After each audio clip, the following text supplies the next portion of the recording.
शांत रह, तेरा वक्त भी आएगा। एक बार की घटना है। महात्मा बुद्ध के सबसे प्रिय और करीबी शिष्य आनंद एक बार कहीं जा रहे थे। तभी रास्ते में उन्होंने देखा कि एक व्यक्ति एक चट्टान के ऊपर बैठकर रो रहा है। यह देखकर आनंद वहीं रुक गए और उस व्यक्ति के पास जाकर उसके दुखी होने का कारण पूछा। वह व्यक्ति अपने आंसू पोंछते हुए बोला, मैं यही पास के ही गांव का रहने वाला एक बदनसीब व्यापारी हूँ। मैं जो भी काम करता हूँ वह खराब हो जाता है। व्यापार के चक्कर में मैंने अपनी माँ और पत्नी के गहने गंवा दिए, अपने परिवार को खो दिया और यहाँ तक कि अब तो मेरा घर और खेत भी गिरवी रखा है। मुझे तो लगता है कि मेरी किस्मत ही खराब है। उस व्यक्ति की बात सुनकर आनंद बोले, तुमसे किसने कहा कि तुम्हारी किस्मत खराब है? जरा मैं भी तो जानूं कि तुम्हारी किस्मत में क्या खराबी है। व्यक्ति बोला, पहले मैं खेती करता था, लेकिन हर साल उसमें घाटा होता था। कभी सूखा हो जाता था तो कभी ज़्यादा बारिश से फसल खराब हो जाती थी। कभी आवारा पशु फसल को नुकसान पहुंचाते थे तो कभी तरह तरह की बीमारियां फसल को बर्बाद कर देते। खेती से मेरे परिवार का गुजारा ठीक से नहीं चल पा रहा था, जिससे परेशान होकर मैंने खेती करना बंद कर दिया और व्यापार करने का निश्चय किया।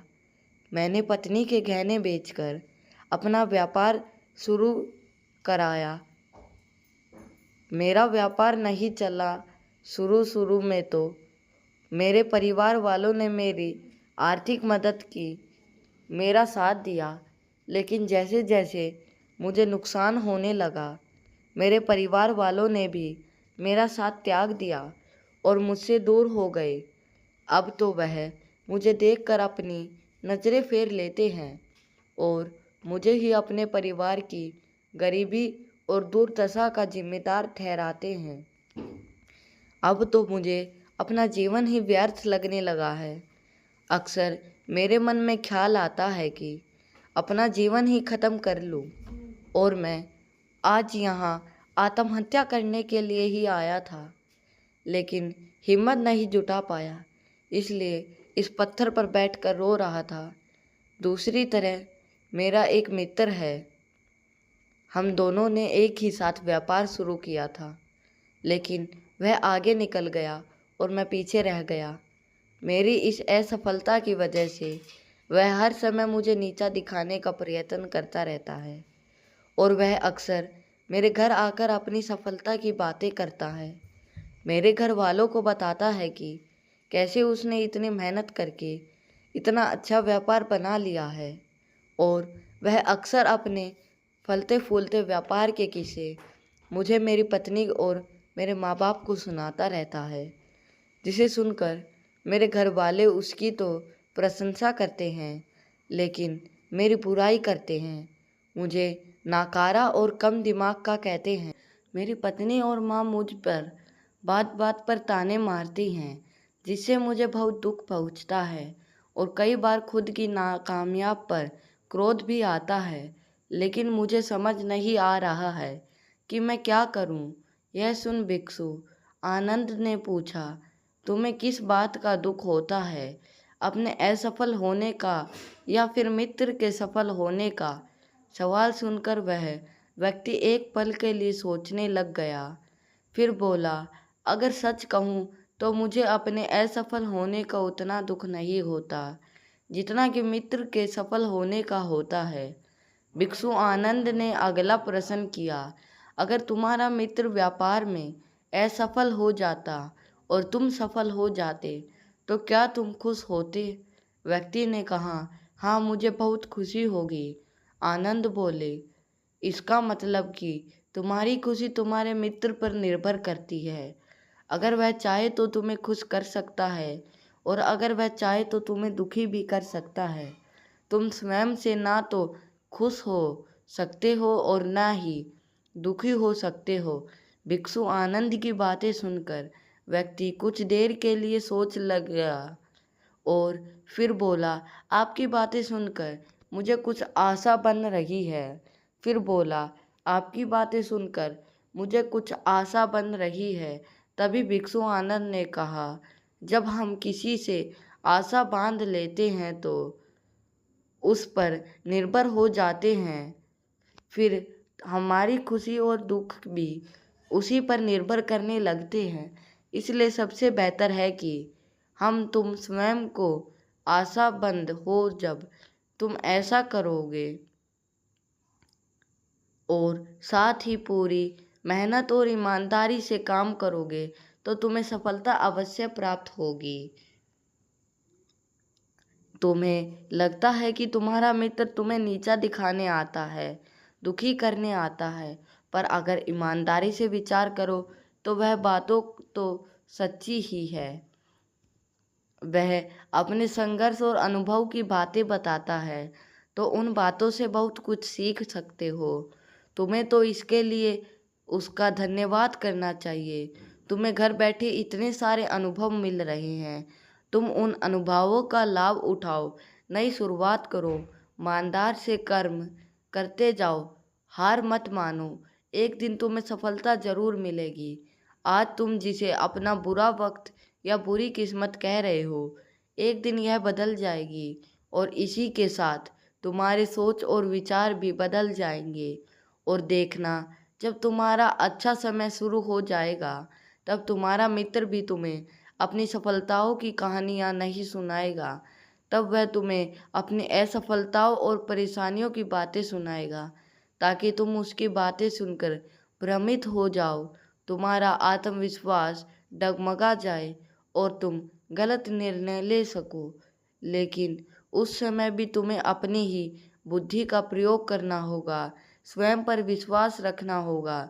जिस प्रकार तुम्हारा मित्र आज तुम्हें दुखी करने आता है, वैसे ही वह उस समय भी तुम्हें दुखी करने आएगा, क्योंकि जिस तरह उसे दुखी देखकर तुम्हें मज़ा आता है, ठीक उसी तरह उसे भी तुम्हें दुखी देखने में उतना ही मज़ा आता है।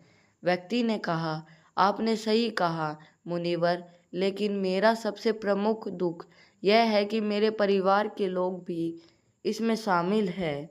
वास्तव में मैं तो अपने परिवार के लिए अच्छा करना चाहता था, उन्हें खुश रखना चाहता था, लेकिन वह भी मेरी बातों और भावनाओं नहीं समझ रहे हैं, मुझे ही गलत कहते हैं और पिछले कुछ समय से तो वह मेरे साथ भी नहीं है। भिक्षु आनंद ने उस व्यक्ति को समझाते हुए कहा, हम हमेशा चाहते हैं कि हम जो कुछ भी करें लोग उसके लिए हमारी प्रशंसा करें, लेकिन आमतौर पर ऐसा नहीं होता।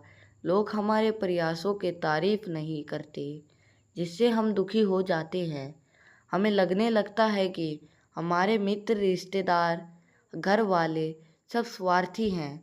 लेकिन अगर तुम किसी को अपना परिवार मानते हो और उसके लिए कुछ कहना चाहते हो, तो फिर तुम ऐसा क्यों सोच सकते हो कि तुम दूसरों के लिए कुछ कर रहे हो। वास्तव में तुम अपनी खुशी के लिए कुछ कर रहे हो, क्योंकि उन्हें खुश देखकर तुम्हें खुशी होती है।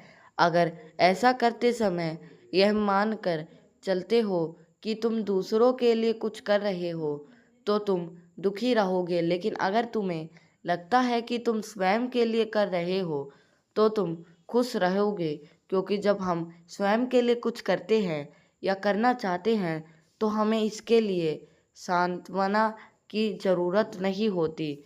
भिक्षु आनंद की यह बातें सुनकर उस व्यक्ति के चेहरे के भाव पूरी तरह से बदल गए। उसने कहा, आप सही कह रहे हैं मुनिवर, मैं समझ गया कि अब तक मेरी किस्मत इसलिए खराब थी क्योंकि वह दूसरों के हाथों में थी, लेकिन अब से मैं अपनी किस्मत को अपने हाथों से रखूँगा, फिर से प्रयत्न करूँगा, पूरी लगन और ईमानदारी से काम करूँगा और जब तक सफलता नहीं मिल जाती चैन से नहीं बैठूँगा। उस व्यक्ति की बात सुनकर भिक्षु आनंद मुस्कुराए। उसे एक छोटी सी डिबिया देते हुए कहा, इस डिबिया को तो हमेशा अपने साथ रखना। इसमें एक ऐसा मंत्र है जो तुम्हें किसी भी दुख से भी बाहर निकाल लेगा। लेकिन इस डिबिया को तभी खोलना जब तुम्हारे सारे रास्ते बंद हो जाए, कोई उम्मीद नज़र ना आए और तुम्हें लगने लगे कि सब व्यर्थ है, यह दुनिया व्यर्थ है और यहाँ रहना भी व्यर्थ है। लेकिन व्यक्ति ने भिक्षु आनंद का धन्यवाद किया और उस कहानी को लेकर अपने घर वापस आ गया। उसने नए उत्साह के साथ दोबारा अपने व्यापार की शुरुआत की और इस बार उसका व्यापार चल निकला। अपनी मेहनत और लगन के बल पर बस कुछ ही सालों में वह एक महान व्यापारी बन गया। उसके परिवार वाले भी उसके साथ आ गए और उसका जीवन बहुत ही सुख शांति और समृद्धि के साथ बीतने लगा। लेकिन समय और किस्मत के खेल को आज तक ना कोई समझ पाया है और ना ही कोई समझ पाएगा। यह सदा एक जैसा नहीं रहता, यह बदलता रहता है। उस व्यक्ति के जीवन में भी बदलाव आया। वह व्यक्ति जिस राज्य में रहता था, उस राज्य पर बगल वाले राज्य के राजा ने हमला कर दिया। उस हमले और लूट मार में उस व्यक्ति का सारा धन भी लूट गया और उसकी दुकानें और घर सब जला दिया गया। जान बचाने के लिए वह अपने परिवार के साथ वहाँ से भाग गया। व्यक्ति अपनी परिवार के साथ कई दिनों तक इधर उधर भटका। वह दाने दाने के मोहताज हो गई। उसका बच्चा बीमार हो गया और इलाज के लिए अभाव में बीमारी से बुरी तरह तपने लगा। यह देखकर उसका हृदय चित्कार कर उठा। उसके पास अपने बेटे के इलाज और परिवार को खिलाने के लिए धन के नाम पर एक सिक्का भी नहीं था। उसके पास अपने बेटे के इलाज के लिए और परिवार को खिलाने के लिए धन के नाम पर एक सिक्का भी नहीं था। वह से बुरी तरह से टूट गया। ऐसे में उसे एक बार फिर से निराशा ने घेर लिया था। उसे लगने लगा कि उसका जीवन व्यर्थ है, सारी दुनिया व्यर्थ है। लेकिन तभी अचानक उसे भिक्षु आनंद द्वारा दी गई डिबिया की याद आई। उसने बहुत ही उत्सुकता के साथ उसे खोला। उस डिबिया के अंदर एक पर्ची रखी हुई थी। उस पर्ची पर कुछ लिखा हुआ था। उस पर्ची को देखकर उसकी आंखों के सामने छाया हुआ निराशा का अंधेरा डट गया और वह एकदम से मुस्कुराया। उस पर्ची पर लिखा था, यह वक्त भी गुजर जाएगा। दोस्तों, यह कहानी हमें सिखाती है कि समय के खेल को समझना संभव है।